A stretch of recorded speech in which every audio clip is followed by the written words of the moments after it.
In the beginning, darkness was on the face of the earth. And God said, "Let there be light."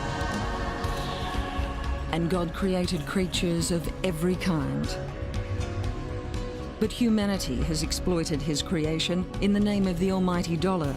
Until today, thousands of species are on the brink of extinction. But there are those who are acting to save endangered species before it's too late.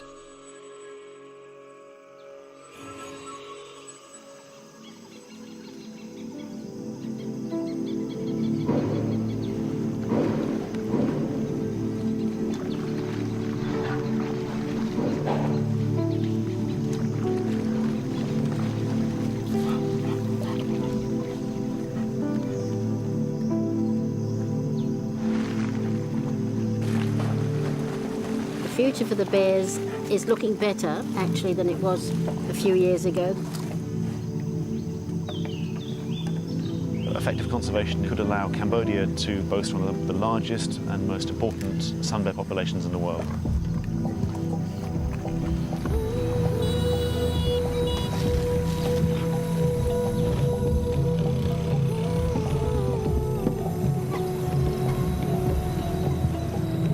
We travel around the whole country trying to disrupt and combat the wildlife trade.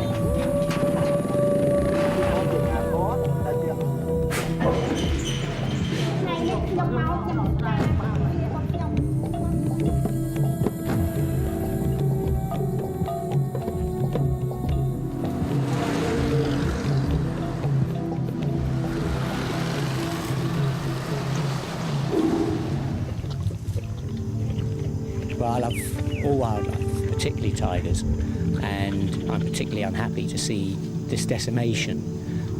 Without tigers, an infinitely lesser world, I think. I think we'd all agree.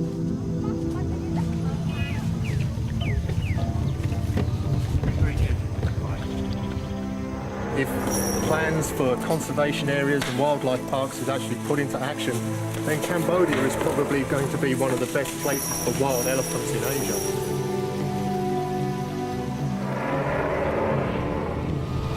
I think a lot can be done in Southeast Asia, and I do think that wildlife populations can be effectively protected at sustainable levels and even be on the increase.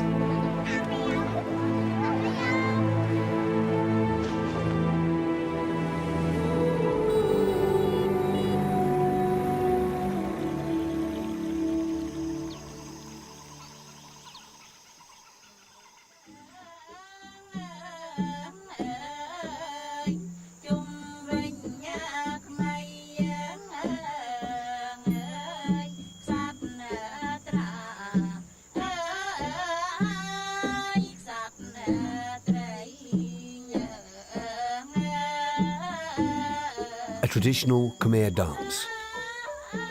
So old it's recorded in stone on the walls of the famous Angkor Wat, a former ancient capital of this amazing country.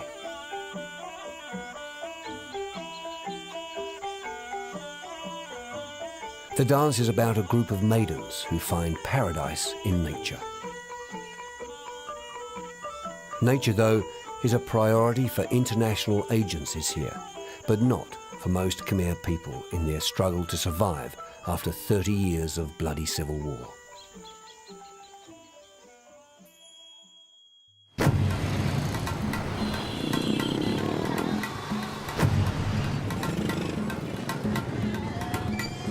Alongside the UN-led economic and political reconstruction, wildlife groups have flocked here since the late 1990s, promoting the notion of animal welfare.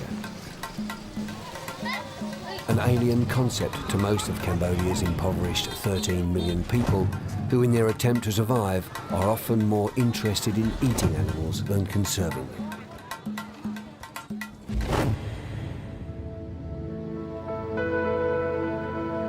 This region has always been rich in wildlife. Bears, tigers, leopards and many more species used to range across the whole of Southeast Asia. But the loss of habitat, hunting and the spread of humanity is quickly driving them closer to extinction, and Cambodia is no exception.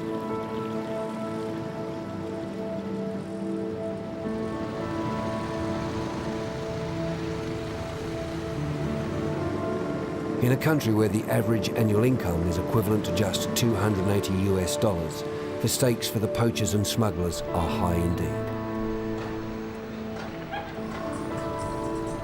The animal trade, with all its risks, is attractive. And Steve Galster, who works for conservation agency Wild Aid, says it's driving many species to extinction. The illegal wildlife trade is probably the #1 threat to endangered and rare animals today across the world, we think. Globally, the trade is estimated between about $8 and $12 billion a year. But stopping the trade is not the only reason that's brought the wildlife conservation organisations flocking to Cambodia. It's this, the jungle. Pristine habitat that Cambodia still has and which its neighbours and many developed nations have long since destroyed. In this kind of virgin forest, animals can live and flourish.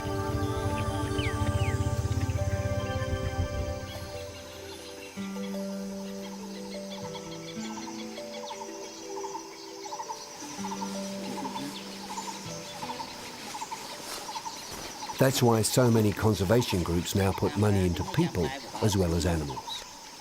Forest rangers, a growing force supported by non-government agencies, NGOs such as Australia's Free the Bears Fund and America's Wild Aid and many more. Free the Bears' Dave Ware says this support is crucial. Most of the rangers that are from the Ministry of Environment, there's very little funding comes from central government, so there's about enough for the guys to have a uniform once every 18 months, sit around the substations, if they have a substation, and do very little patrolling. So our idea was to get the rangers into the forest, doing long distance patrolling, to find out where the violations are, collect data on the wildlife there, and what's going on inside the forest. Cambodia banned the export of forest timbers in 2001, but stopping the illegal loggers is not so easy. Likewise, all wildlife is protected in Cambodia, but with big bucks to be made, organised crime runs poaching gangs. And with vast areas of forest to patrol with limited resources, it's a continual battle against the odds.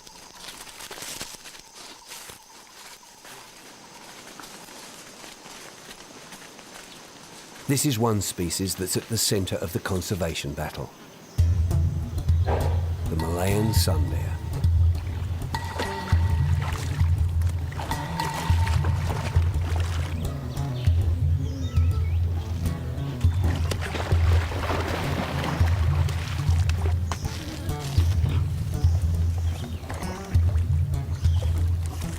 The sun bears were endemic to most of Southeast Asia until comparatively recently. The world's smallest bear, standing just over a metre on its hind legs, its natural habitat is the forest, where it spends as much time high in the treetops as it does on the ground, using its large paws to climb or to forage. But its paws have other uses. They are a restaurant delicacy, usually chopped off when the animal is still alive.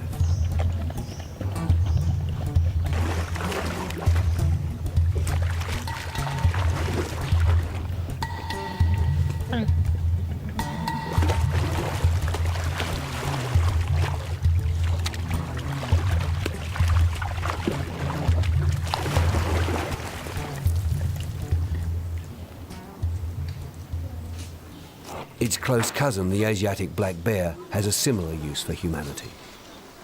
It is particularly favoured for its gallbladder.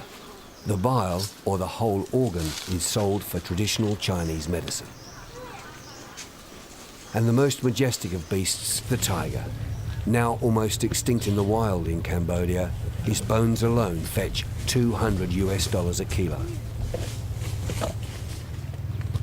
The few remaining wild tigers still in danger from the desperate poachers. And yet hope remains because of the massive international effort to pressure and support the Cambodian government in its conservation program. Joe Woolston is the Cambodian head of the American-based Wildlife Conservation Society.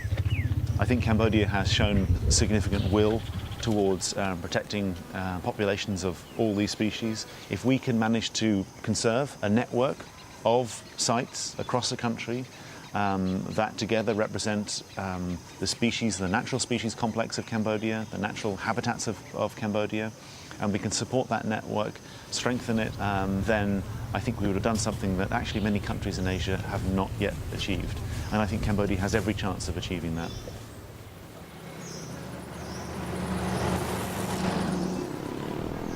Sunday at the Phnom Tomeo Zoo and Animal Rescue Centre outside Phnom Penh, the capital of Cambodia. Families arrive to enjoy a day out, just like any other outing in countries across the world.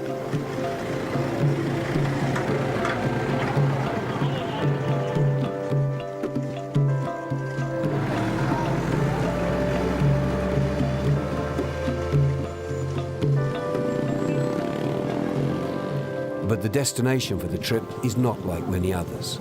This zoo and rescue centre could be the key to the survival of whole species.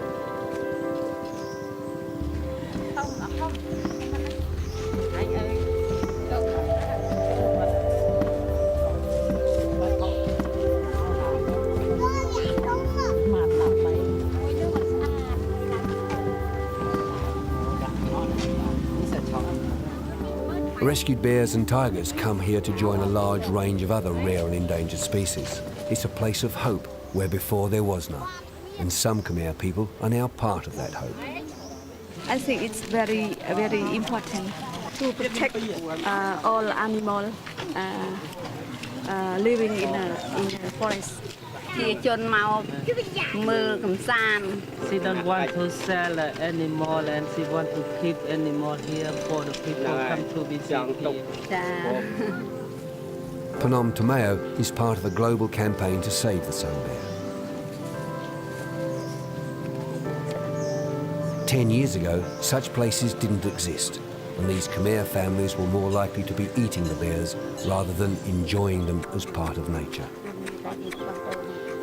The fact that they come here at all bears witness to change and the possibility of conserving this country's wildlife.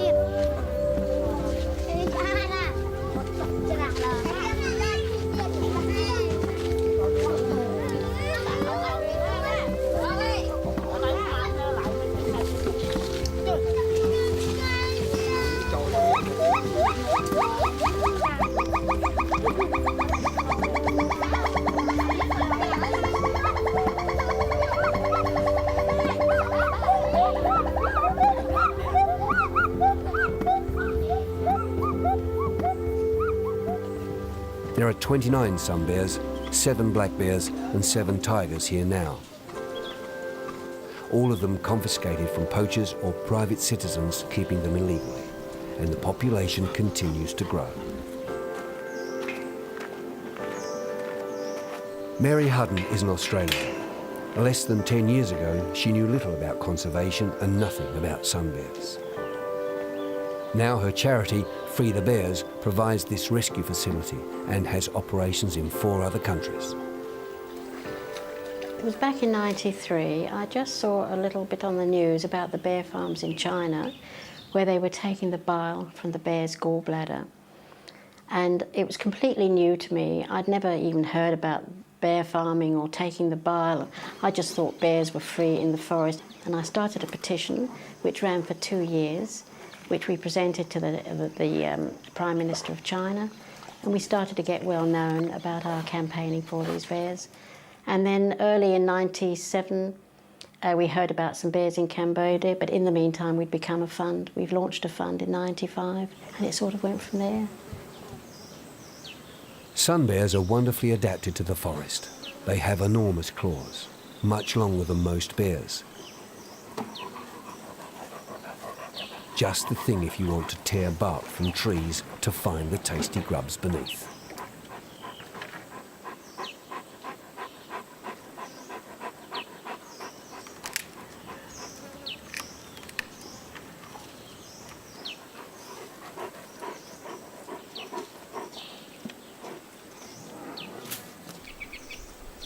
The soles of their paws, like ours, are hairless, allowing for good grip, again essential in the trees.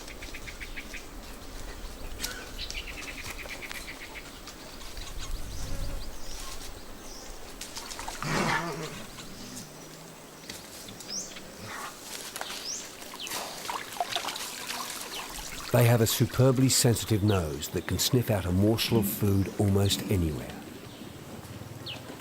Because sun bears, like most of their larger cousins, are not hunters, they forage for food, spending most of their time searching the forest floor or the trees for anything from fruit and leaves to small animals if the chance arises.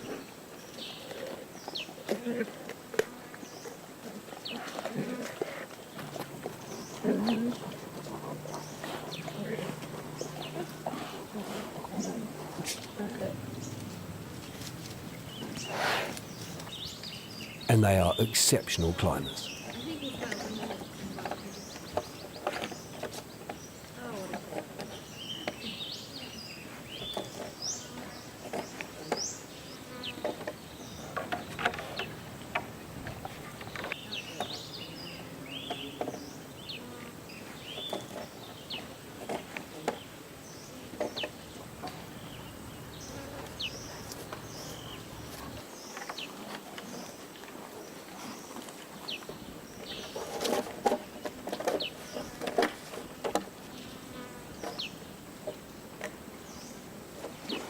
Each of the bears is a character with a story of life before the rescue centre. But most are horror stories. Rumdor was taken out of somebody wearing a backpack. She was taken out of a little basket on the back, and she was going across the borders into Vietnam, either for the restaurant trade or bile, for the bile farms. And she was confiscated while the Wildlife Protection Officer brought to the zoo. And some special sun bear milk actually was sent from Australia. It was made up specially for her, as she was quite a baby, probably about 2 to 3 months old. And she did very well on that. She was fed by a bottle until she was about 4 months.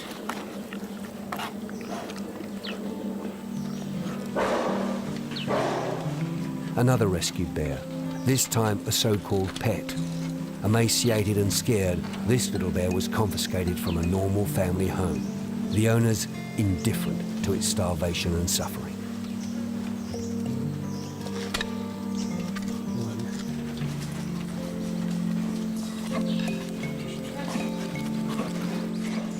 Is immediately named Mokia by the Khmer keepers, which means ugly face. Certainly a face which at this moment not even his mother would love. So, you're right with him there? I mean, you can hang on to the crate, and then we can go back to the crate easy enough to back to food in. But a few months of care, and Ugly Face will be as strong as this cub, Bopper. He's probably much younger than Mokia, but already at just over a year, his powerful claws and teeth can make short work of a coconut or anything else. A more difficult case is Oral, a sun bear trapped in a snare in the wild. His paw was so badly damaged it had to be amputated. For months he's been here at the rescue centre. He won't be returned to the wild. The hope is that he'll be sent to a zoo in Australia. Melanie Lloyd is an experienced animal keeper from Exmouth in England. She's a volunteer working with Free the Bears. Because he's a wild bear and a mature adult male, it's very difficult. I've spent hours and hours with him, and he goes through fits and fads. Sometimes he's good, but anything will freak him out. Sudden movements. His foot has healed almost completely, which is really good. Since then, he's had a double root canine job done as well. But yeah, he's good. He takes food from me and some of the other keepers, but there's still a long way to go. Sun bears are extremely agile. By contrast, their black bear cousins are considerably less athletic. The black bear is much more of a ground dweller than the sun bear, although it's still a remarkable climber when there's food to be had.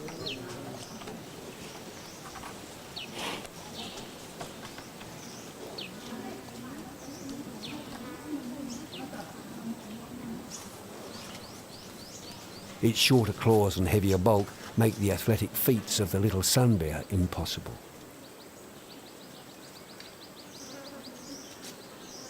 And because they are larger and apparently stronger, they are more favoured by poachers and bile farmers, to the degree that they are now seriously endangered. The trouble is, reliable research is scarce, so no one really knows just how many are left. The level of research hasn't been great. Many people report it as quite common in some areas, but that's based upon very little evidence. Certainly its range is more limited than sun bear, and within that, records have been few and far between. We still only have 2 camera trap records, as opposed to WCS has recorded over 35 of sun bear. Dishes of bear bile, destined for the traditional Chinese medicine trade, the product of a merciless disregard for animal suffering. These images were filmed by the Worldwide Society for the Protection of Animals in Vietnam, where bear farming is still legal. These bears are milked for their bile until their gallbladders collapse. Then they are killed and their parts are sold off. Their life expectancy is months rather than years. This footage was shot secretly for 2 reasons. This is big business in Asia and people's lives are at risk, and because governments know full well the outcry that follows the screening of such pictures. In Cambodia, the black bears remain protected. It means you shouldn't see this kind of thing, but it still goes on, albeit in secret and illegally on a smaller scale.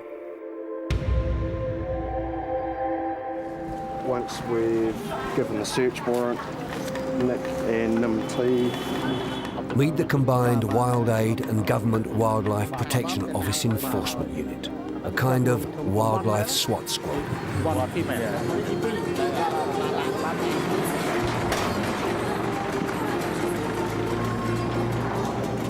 A private home in the north of Cambodia. It's about to be raided by police and wildlife officers. They've been told that 2 black bears are being kept here for bile farming.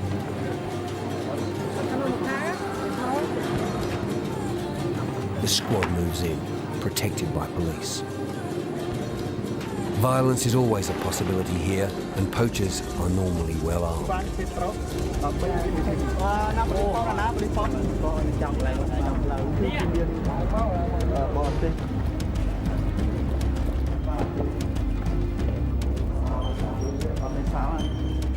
The comfortless cage of the trader.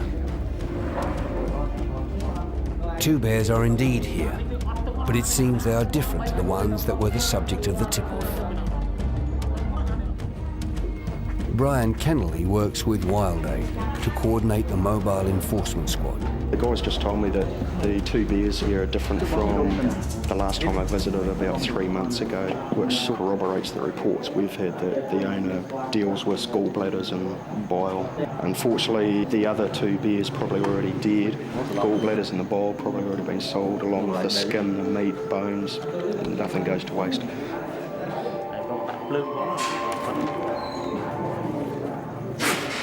The bears are sedated before being moved.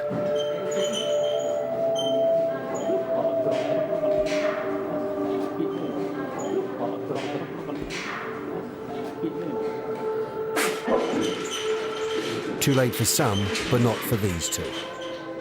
Soon they'll join others at Mary Hutton's Phnom Tomeo Rescue Centre, where they will be treated with tender loving care and have a bright future ahead of them.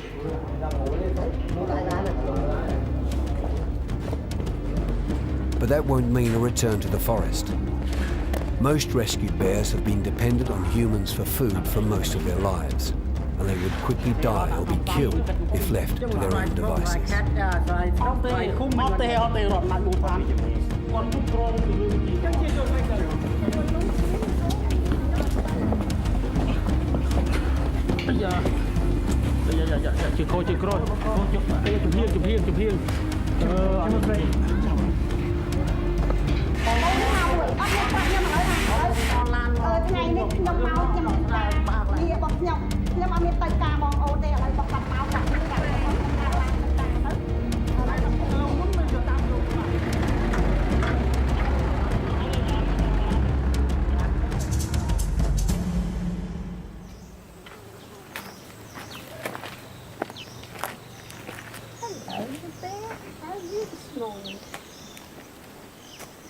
drove since yesterday.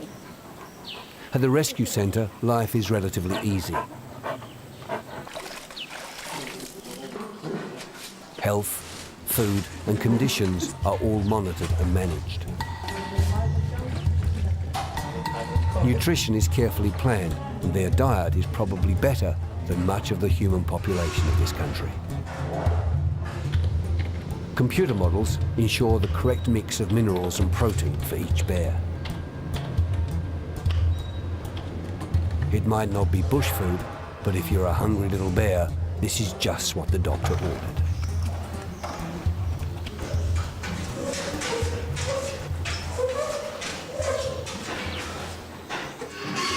Part of their rehabilitation is to encourage them to act naturally, to emulate normal forest behaviour. So food is also hidden around the enclosure to encourage foraging. It also draws them out and keeps them active and occupied.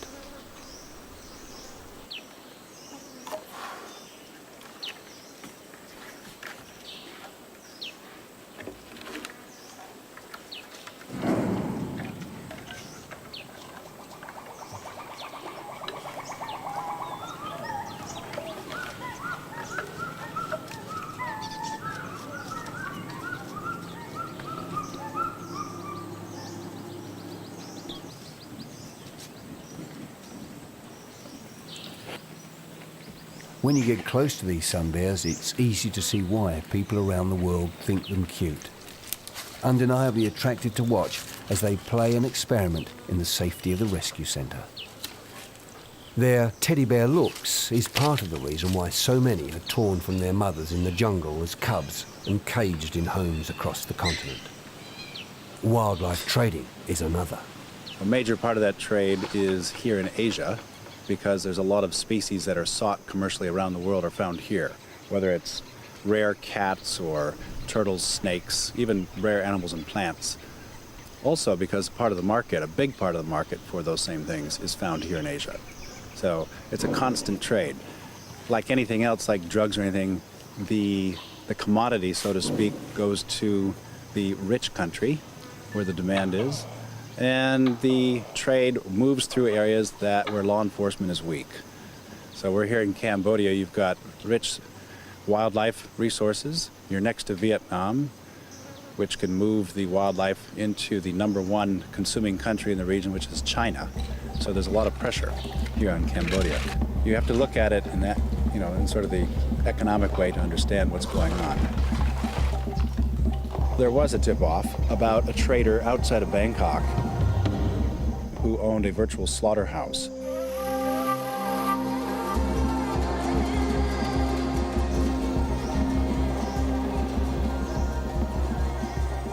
This guy was pretty typical of some other wildlife traders in the region. What he did was he put out a call for the various species that he wanted to sell to local restaurants and then to sell outside the country. What you have in Thailand is a lot of Asian tourists. And part of their holiday, whether they go to the beach or the casino or whatever, is also to stop off to an illegal restaurant off the back road and eat bear paw or other things that they couldn't get back home or they certainly couldn't afford.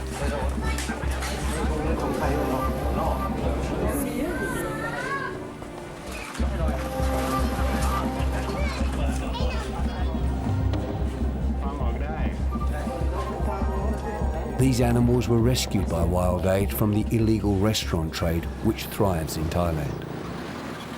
Thankfully, the restaurant trade in Cambodia is dying out. Government-backed radio campaigns and huge billboards have resulted in the virtual disappearance of bear from Phnom Penh menus. So, this is a story of success as well as destruction, of hope as well as despair.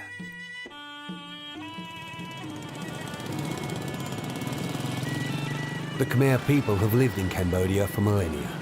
Their society stretches back to when the Egyptian civilization was flourishing in the West. But the flowering of their culture came in the Angkor period. For 600 years they blossomed from 800 AD to just 600 years ago.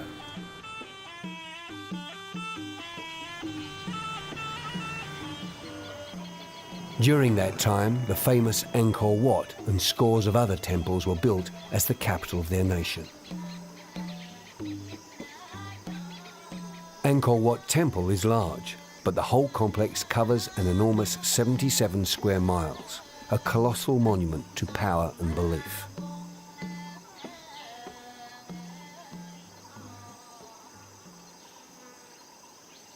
But sadly, there is a more recent reason why the world remembers Cambodia.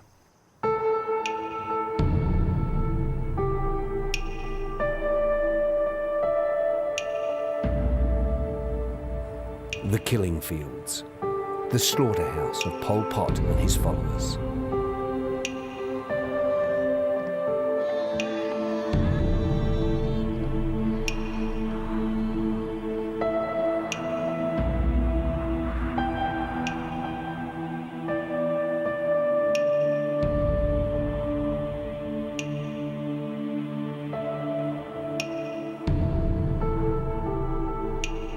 This is Tul Sleng, Pol Pot's infamous interrogation centre in Phnom Penh.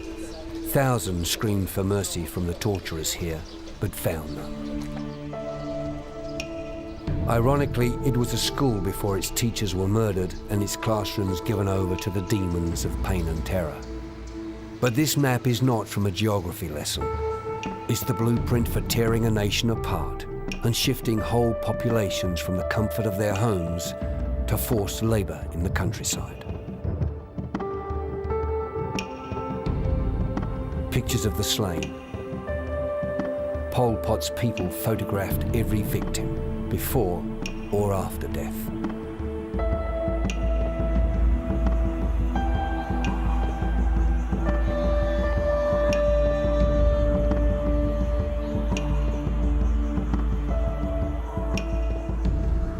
Some survived the torture, only to end their lives here at Chiang Ek, better known to the rest of the world as the killing fields.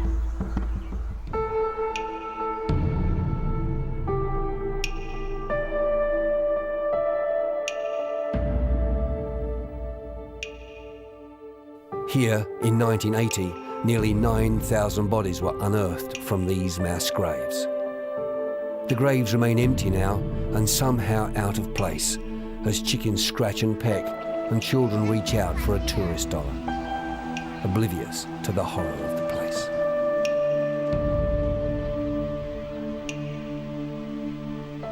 In other such memorials in other parts of the world, only the implements of death are evident. Here, though, the victims themselves remain, their skulls stacked 15 levels high in a memorial, catalogued only by age. And all this within the lifetime of most Cambodians. If a people can inflict such destruction on their own, how difficult is it to convince them that animals are worth conserving?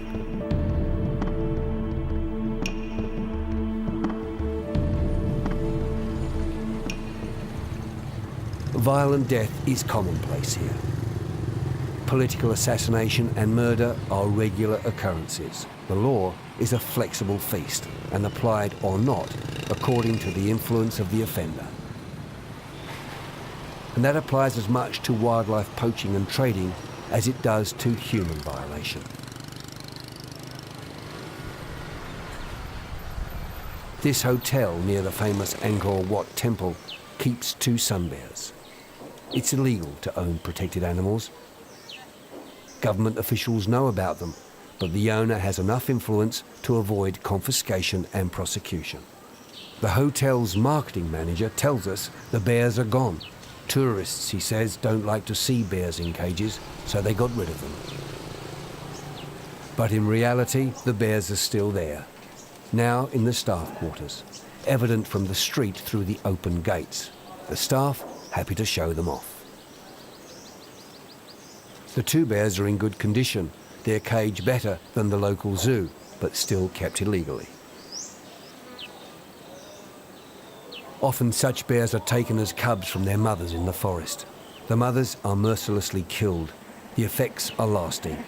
Even this mature bear still sucks its paw like a human baby sucking its thumb, a legacy of the pain of not being properly weaned. Some animals would go across to Vietnam or to Thailand, but a lot get sold within Cambodia, and they're usually kept as a prestige pet. It's usually people with a little bit of money that keep them. They just keep them on show. But for every bear that comes out of the forest, one dies in the forest, and some of the ones that come out of the forest don't survive to get to the market to be sold. But these bears are lucky, in a way. The trade in pieces of bear and other animals is profitable for the poachers. At the Wild Aid headquarters, hundreds of confiscated animal parts are just a small part of the plunder. The chance to take a bear, a tiger, a gibbon from the forest and make 6 months' income or more in a single day is often just too tempting. The skin of a sun bear, brittle and uncured, worthless. A black bear pelt as dry as parchment, the remains of its claws still attached. A leopard skin. Turtle shells by the score. Banteng skulls. This handsome grazer's horns prized as ornaments. They are just a small part of the 16,000 live animals and thousands more animal parts confiscated by conservation organisation Wild Aid in just 2 years. Suwana Guntlet, head of Wild Aid in Cambodia, makes no apology for getting tough on poachers. Well, we're approaching it through direct protection, and that's why it works so well. Direct support to rangers in the parks by training them, equipping them, and supporting their patrol food, for example. Supporting brigades that go in restaurants, in towns, on the roads, on borders, to confiscate shipments of wildlife going abroad. And thirdly, by changing the way people see animals and stopping wildlife consumption.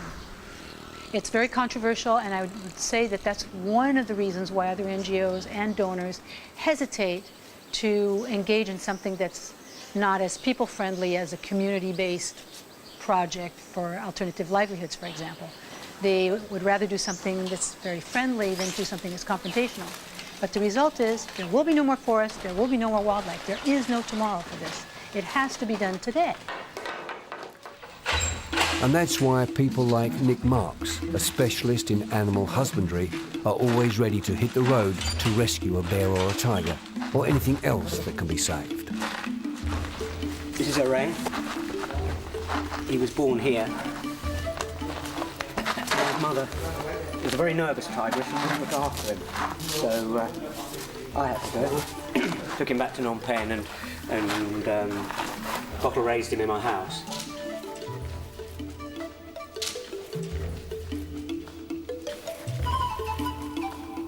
Oh, it's very sweet, very gentle.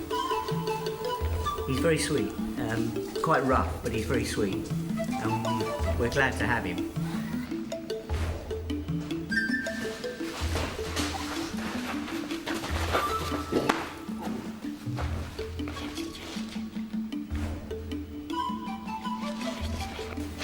We'll probably keep him here for the rest of his life, unless we find a good, like a nice place with a mate, where he'd be well cared for.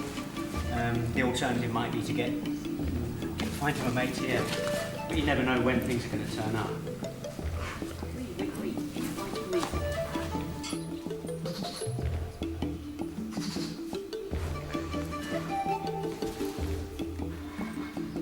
He's very gentle with his bites on the whole.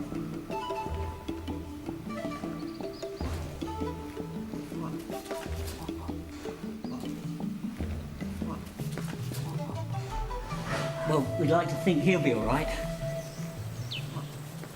Of course, tiger can't survive without his natural habitat, without his prey, a good prey base, with massively increasing human populations, all infringing on forests where the tiger lives, all with their own needs, hunting, needing timber, and I guess the direct competition combined with the value of a tiger's body parts for traditional medicines has almost driven him to extinction. In fact, several subspecies as we know, are now extinct, and others are following. When you think of the hundreds of thousands of tigers there used to be, and the odd thousand, perhaps 3,000 in the world, wild, left today. Unless governments do have a radical rethink, then I think it probably is too late for the tiger. Conservation organisations and individuals in the tiger's own countries are working extremely hard to conserve habitat, conserve prey and conserve tigers. It needs huge efforts to actually make this successful. A former rubber plantation inside a national park is being cleared for replanting. This time, the chainsaws are working legally. A plantation will provide badly needed jobs. But in spite of protection, the forest is still plundered on a large scale. Not far away, a massive hardwood tree has been felled and left to rot. The heart of the tree was eaten out by termites, so it had no commercial value. The illegal loggers just moved on to the next suitable example. Such action is putting continuous pressure on the tiger and the bear.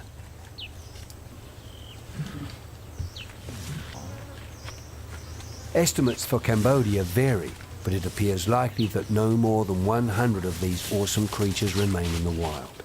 What's worse is they are scattered, making it difficult for them to breed and vulnerable to the poachers. The negative side is that tiger have undergone a dramatic decline in Cambodia the last few years. The tiger has been hunted heavily in many areas by many different groups, both by outsiders, by locals, by military, by people coming in from other countries to hunt the tiger here. And in many areas, it no longer exists. It's extinct in many areas. However, there are small pockets where we continually confirm tiger presence. And these are generally areas where conservationists like WCS are putting a lot of their effort. The good news is that we have a large area of habitat in Cambodia. We have a reasonably, although depressed, prey base, which is essential for tiger. And we have an animal, the tiger, which is ecologically very plastic. It means it can deal in a number of different situations. This is a species that lives thousands of meters up in the Himalayas, down in the coastal forests of Bangladesh, and it can live in many different areas. So it's very adaptable. This is how researchers find out about animal populations. A camera trap. A simple motion-activated camera strapped to a tree. The trick is knowing where to put it.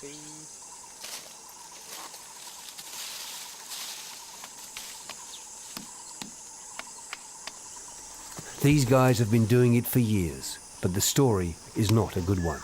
An occasional picture. Nothing like the frequency that a healthy forest would demonstrate.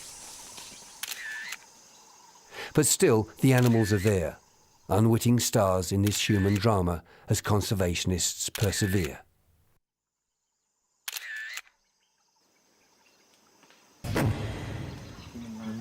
But the Cambodian government is taking action to protect its wildlife and its forests.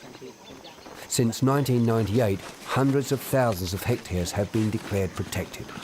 That means no official logging, although plenty of illegal harvesting continues, often by local people unaware of the potential damage. Everyone knows it's a very poor country and the government realises this too. So it wouldn't be particularly fair if you went straight up to a person in the forest that's been doing it for years, a bit of hunting and gathering or doing a bit of rice farming without really even knowing that it's a wildlife sanctuary, and then you just have to warn them this is a wildlife sanctuary and this is against the law. Therefore you have to stop what you're doing and not come back into this area. And then they get to sign a government contract that gets registered with the headquarters of the national park. And then if they get caught again, then it's up to the directors of these areas to decide whether they want to prosecute or not. We think conservation is not only for the Cambodia, but for the global interest. And we see that many species have discovered in Cambodia. Some already extinct species in other countries, but we could find in Cambodia, like the Sami crocodile. Meet T. Sakun, head of forestry for Cambodia. It's his job to juggle the opposing interests in this, the wealthiest of the government's departments. Regional cooperation has been limited, but that's changing. Cambodia and Vietnam have now reached agreement to act against cross-border wildlife trafficking, a significant step forward in the battle against the poacher.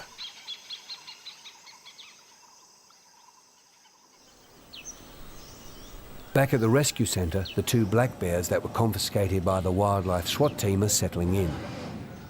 Now named Archie and Emily by Melanie Lloyd. They need peace and quiet. So these 2 are in these cages here. Start by assessing their personality. I mean, just get them used to where they are. Get them used to moving about, pulling the slides out, shutting them, all the noises around, and then just spend as much time as we can with them, feeding them, hand feeding them, talking to them, giving them baths, giving them different treats that they probably wouldn't have had, like coconuts, bits of wood they can chew on, tyres they can play about on. And then, hopefully, we can mix these 2 bears and they can play with each other. And Mokiup, Ugly Face, the rescued pet, is also responding. Already interested in the world around him and on his way back to health. He'll be kept away from the other bears until he's strong enough to stick up for himself. Without the strength to defend himself, mixing with the other bears would be fatal. But it will come with time.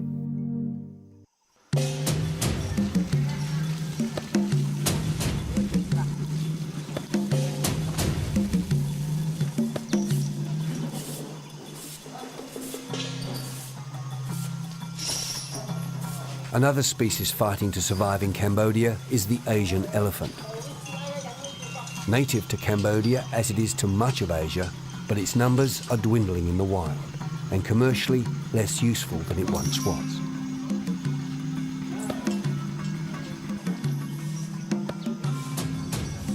This is the Angkor Elephant House.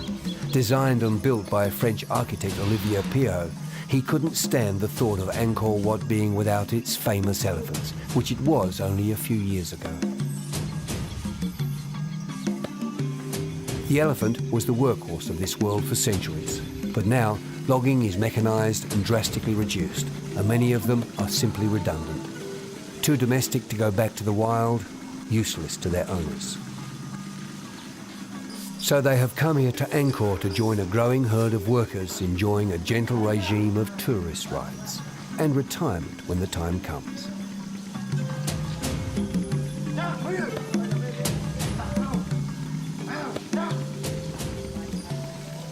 Gavin Boucher manages the centre. This is Chi-He, and she's been here about 4 years, and Chi-He now is in her mid to late 30s, approximately. We're not sure how old she is, because unfortunately there's no records for her from when she was kept before she came here. The program here at the Compagnie des Elephants to Angkor is basically set up to ensure, hopefully, that there will always be elephants at Angkor Wat. Elephants played a major role in the building of Angkor Wat, so it would seem a shame for there not to be any elephants here. So one of the reasons we have so many elephants here is we hope to breed them. And at the moment we actually have 3 pregnant.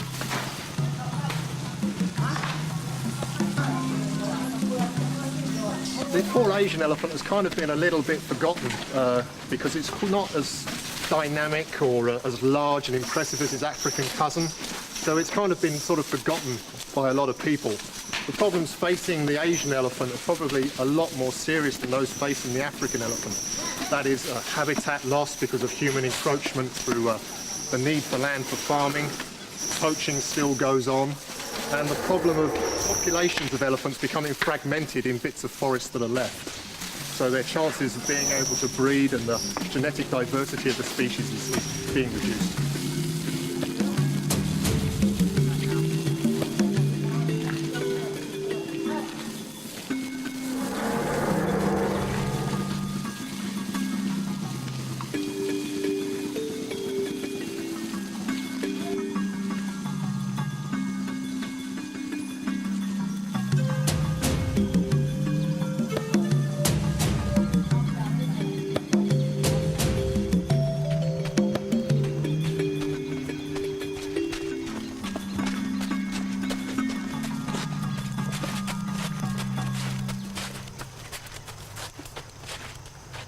So the same story for all the species. It's not surprising habitat preservation is the key. Like any of us, they need food and somewhere to live. If that should be the forest, then so much the better, of course. But it is the biggest challenge of all. So the hope is that habitat protection will work, that Cambodia will preserve its forests, and the animals for so long hunted for food and trade will return.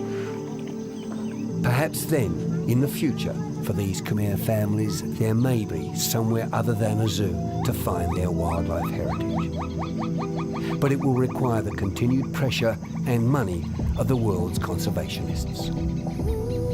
It's a long shot, but here in this corner of Southeast Asia, there is a chance like no other to save a wild heritage before it's too late.